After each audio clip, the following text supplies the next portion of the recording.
to get the outsides looking better. And then maybe do some hinge work here in a little bit as well. Which if you guys haven't seen how hinges are installed, it is a bit of a process as well.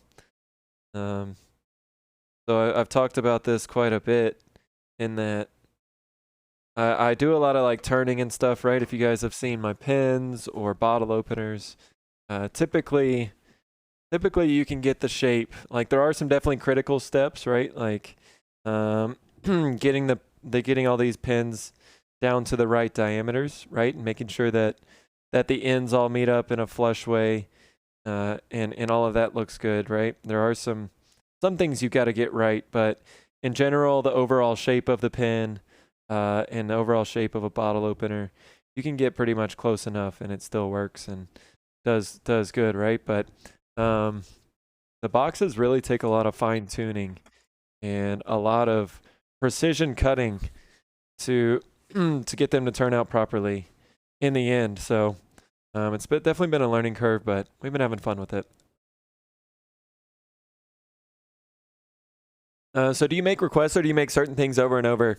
So North, I've been doing this pretty much full time for 2 years now, right? So over the 2 years, what typically happens, and at the beginning, I didn't know how to do a lot of this stuff, right? I was just learning how to use my lathe, and the lathe is if you don't know what that is, it's a machine that rotates material and allows us to make circular items or cylindrical items. So like the pin and the bottle opener and stuff. Those were made on the lathe. But I really didn't have a whole lot of products that I could make in the beginning. And slowly we just kind of started trying stuff, right? So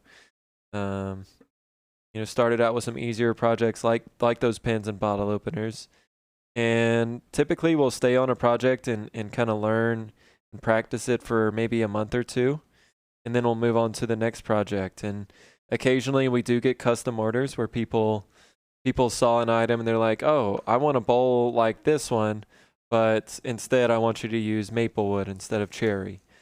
So we definitely do custom orders. But a lot of it is we just make it. And more recently what we've been doing is we've been making product and then doing what's called a batch release or a shop drop. And basically the idea behind that is we make like 10 to 20 of an item, and then on a single day we'll announce like, hey, next Friday we're going to drop all of this product on our website, and if you want any of it, you'll have your opportunity then. So that's kind of been what we've been doing like the past couple months, is trying to make